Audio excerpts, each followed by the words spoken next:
if I told you that having your baby can be one of the happiest moments in your life and you can still completely feel miserable? I know it sounds very contradictory, but that is the part of postpartum that literally nobody talks about. Hi, Amy. Welcome back to my channel. My name is Jessica, and today we are going to be talking about things I wish somebody told me before I gave birth. These are experiences I've had, literal experiences I've lived after having my son. So if you're pregnant, you're a new mom, you're first time mom, this video is definitely for you. And if you're aspiring to be a mother in the future, this video also is for you. So stick around. Let's get straight into the video.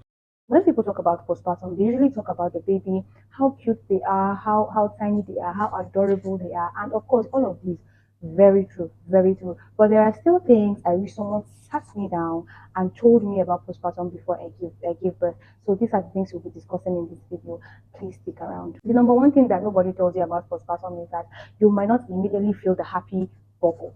When I imagined welcoming my baby, the first time I was going to meet my baby, I imagined it to be this emotional, joy-filled, magical moment, but it didn't happen for me. That was not my reality because I gave birth vaginally and I had episiotomy. I was cut and then the baby gave me a tear as well. The pain did not allow my brain to feel any form of lovey-dovey emotions. Recovering from that one was one of the most traumatic experiences I've had, the most painful experiences I've had. It took me literally like 3 weeks to fully say I got myself back from the stitches and the healing and everything.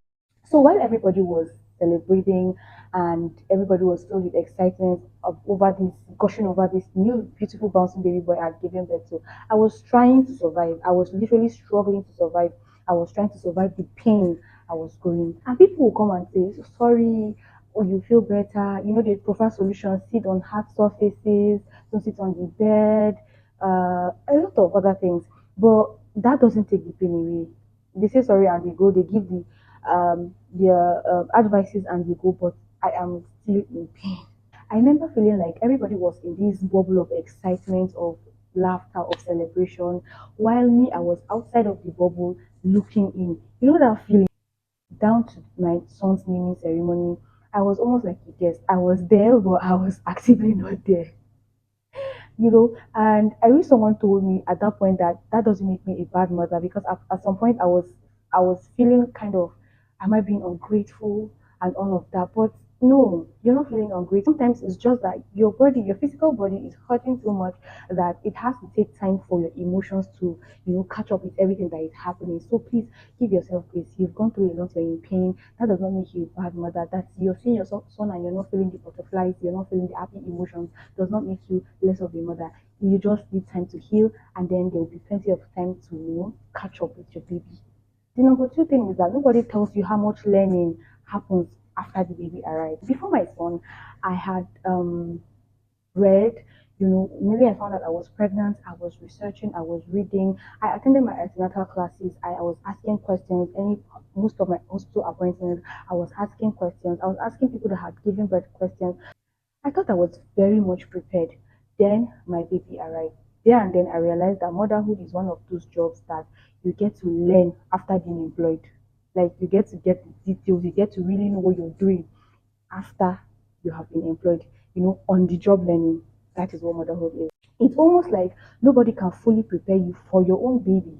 Like you have to learn how your baby wants to be carried. You will learn breastfeeding positions. You will learn your baby hunger cues.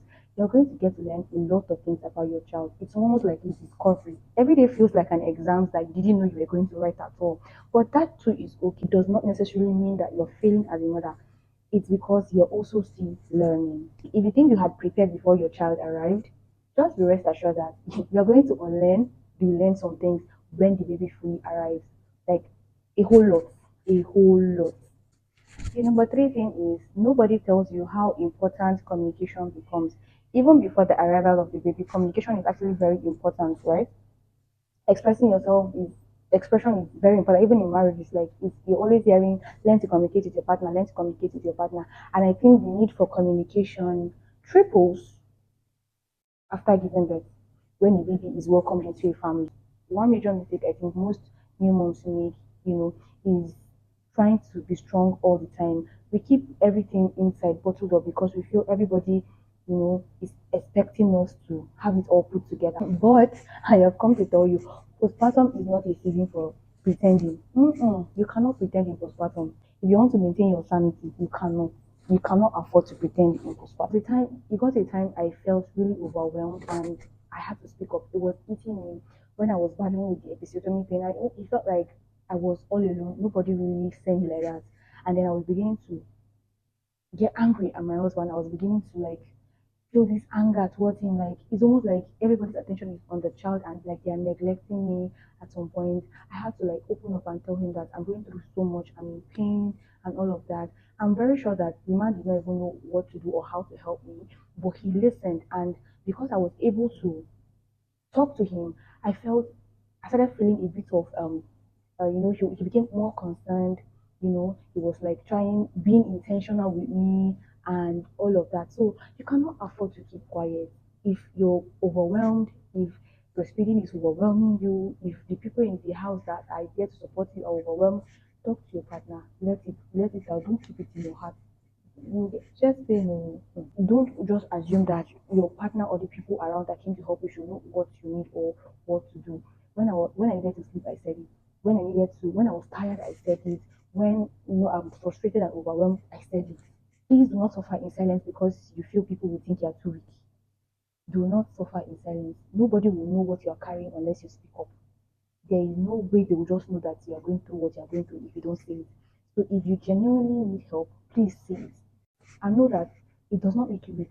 That you're feeling the way you're feeling does not mean you're weak. This is you trying to adjust to like the biggest life changes you ever experience. Be kind to yourself. Talk. The number four thing is nobody tells you that you will lose yourself for a while. Yes, I said it. Motherhood changes almost every day. One day you'll feel like a bird. You can just wake up impromptu and decide, oh, I want to go to this place today, and you dress up, you go, you have quality time, you have maximum fun, and you come back home. In fact, you might not even want to bath, you don't lie on your bed and sleep until the next day. Then all of a sudden, if they even invite you out, you don't want to go because if you start thinking of how you dress yourself, dress your baby, the diaper bag, the whole bag that you carry out with your child, you just tell the person, sorry, you're not available, or you just cancel. The thought of even packing up and getting ready with my child then kept me at home. I will receive invite when you come for birthday, come here. Sometimes you will even go out and the child will not allow you. He will be cranky, he will not allow anybody to carry him. It is just a whole lot. So your life literally changes. Your body completely feels different, your routines change, your priorities will change. Sometimes you look at yourself in the mirror and you are like, who be this? And that is the part nobody wants to talk about because it's almost like an abomination. And let me tell you the truth, you can deeply love your child and miss the version of you that you were before giving birth.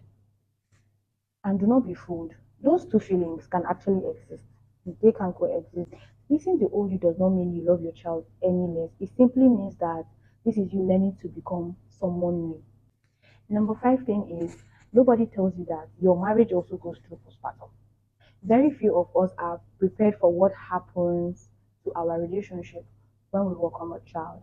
Both of you are tired, going through broken sleep cycles, new routines, trying to adopt, into your new roles as mommy and daddy. And the smallest misunderstandings become like very huge, unsurmountable mountains. Let me tell you something. Few of the marriages I know that are strained or even scattered at some point happened during postpartum. The marriage could not handle the stress, the strain that postpartum put on it, and the two people went their separate ways. So it is important you plan and prepare ahead.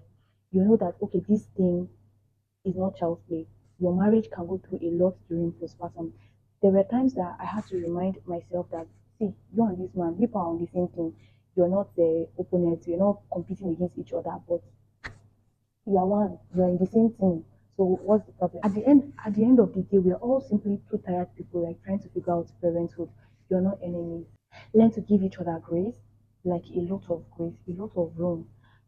Be kind to one another, and most importantly, learn to communicate. Learn to talk to yourself. Learn to talk to your partner. Learn to talk to your spouse. Involve your husband in anything you're feeling. Involve your wife if maybe in the heat of the pain she's going through from recovery, she's saying things she shouldn't say, she's doing things she shouldn't do. Find a good time, convenient, and talk to your wife. We're on the same team. Hold your hands together, and most importantly, pray together because it takes the Holy Spirit to to open people's eyes to the realization that, see, you people are one and not enemies. Sure, don't me. Mhm. The number 16 is nobody tells you how lonely the quiet moments can be. I think for me, one of the major surprises was some of the how lonely some part of postpartum was for me, like how very lonely I felt at those moments, especially at night. Like everybody is asleep and I'm awake, just me and my baby, feeding my baby. Don't get me wrong, those moments were beautiful. There are days I'm like, oh, my child. Those moments were beautiful, but they were also very lonely. Nobody talks about how emotionally heavy it can feel, when a tiny human depends on you for literally everything, like every single thing. During when I gave birth, I had to travel home. You know where I'm from? When you give birth, especially if it's your first child, your mom comes to take you home, and we call it one country go. Your mom takes you home to take care of you for a period of 3 months. So that was what happened in my case. So my husband was not even there at all to say, some of the nights he'll wake up and he'll stay awake with me or something. I went with my mom, and my mom it was just my mom, my dad, and my grandmother in the house. So during the day, my mom is exhausted. My mom is cleaning. I don't do anything. Like I did not lift a broom since I went to my father's house and left. I was pampered. My mom was making the soup back to back. My mom was cooking, asking me what I'll eat and all of that. So the whole cleaning, there was nobody. We didn't have anybody in the house to clean, help her clean and all that. So she was doing everything by herself. She would clean, she would cook, she would fetch water, she would bathe me, she would bathe the baby. So by the time my mother does or goes through all of those things in the daytime, at night she is flat out, like she's done. Most nights when she hears the baby cry and she wakes up, taps me to feed the baby and she tried to sit with me. I'll just tell her, "Mommy, rest," because she's been through a lot, and I'll just tell her to rest because she'll still go again tomorrow, right? So why would I be very insensitive and make that even do anything? I want her to just be carry pikin. So I'll tell her to rest, she will sleep, and then I get to feed. There were nights that I really, really wanted to sleep, like I genuinely needed to sleep, but I had to attend to this child because he will not stop shouting in the middle of the night. I got exhausted. I remember getting exhausted one night. I was feeding him and I was crying. I was crying. It got here like this. I want frustration. I was just overly stimulated. I was just overwhelmed. And after I cried, I cried. I now felt a bit better. So yeah, those nights can be quite very lonely, except if you have a partner. Even if you have a partner really good work, you don't understand. So you would at least have to experience some of those moments. So if you've ever cried during a midnight feed, if you've ever felt like you're not doing enough, if you've ever felt overwhelmed and frustrated, you're not alone at all. We are plenty. Number 7, nobody talks about how important community is in postpartum. You cannot actually do motherhood alone. Yes, you have your husband, yes, you have your family, but there is something incredibly, comforting about having a community, or having a group of women that are in the same season of life as you. For me, that community was Bethel, Nigeria. When I was pregnant, my cousin had just given birth, so she got me the admittance. She paid, and then I was admitted into the group as her own kid when she found that I was pregnant, because she knew how helpful the group was when she was pregnant and still is when she had given birth. So she gifted me. And honestly, looking back now, I can confidently tell you that that was one of the best gifts I have received. Shout out to my sister. God bless her. I mean, that community literally became my safe space up until today, up until today, like this that we are talking. It's just so, imagine a rash appearing on your child's face and your husband is like, take a picture and send it to your mamas now. Like, you take a picture and send, and I'm taking that picture to send to the group, somebody, as I'm entering the group to go and drop, I'll read through the messages and I'll see that somebody has dropped a peculiar case, like the same thing on the page, and your mamas are giving their opinions. They're like, oh, okay, use Tributan, oh, use Sudocrine. Oh, no, no, this one is for hospital. Oh, please, oh, yeah, Kia, be going to the hospital. Oh, okay, you're doing well, mama. The child will be okay. They're just like saying the right things. Like they will say the right things to you, and you will not feel overwhelmed. Especially as first time moms, we are always jittery about things. We are always hey, hey, hey. But I received some level of comfort, so much so that as they see something says, and I'm like, oh, okay, okay, okay. Do you understand? It has given me a level of confidence in my dealing. That community was like the calm to my anxiety and my jitteriness as a first time mom. And so this is your cue to get a community. It must not be that safe. Find a community of mothers, a community of women who are like in the same phase as you are, or you don't even need like a big community. If you have someone around you who is in the same phase, who give birth or has a child, and you feel you can talk to this person, please do not relent. create that community, create that friendship, and hold it very tight. If there's one thing I want you to take from this video, it is this: postpartum is so much more than recovering from childbirth. It is recovering while trying to adjust to an entirely new life. You're healing physically, you're adjusting emotionally, you're learning how to care for a baby, you're trying to keep a healthy marriage, and you're trying to recognize yourself again. And that's a whole lot for one person. So if you're in that season right now, I want you to give yourself grace. You don't have to have it all figured out at once. And if you're watching this years after postpartum, just like I am, then I need you to remember how strong you really were. You survived it. You are a hero, man. If any of these points resonated with you, I would like to hear your experience in the comment section. Thank you so much for watching, and I will see you next week Friday. Please do well to like, share, subscribe, and yeah, keep spreading the love. Bye, anything. See you in my next one.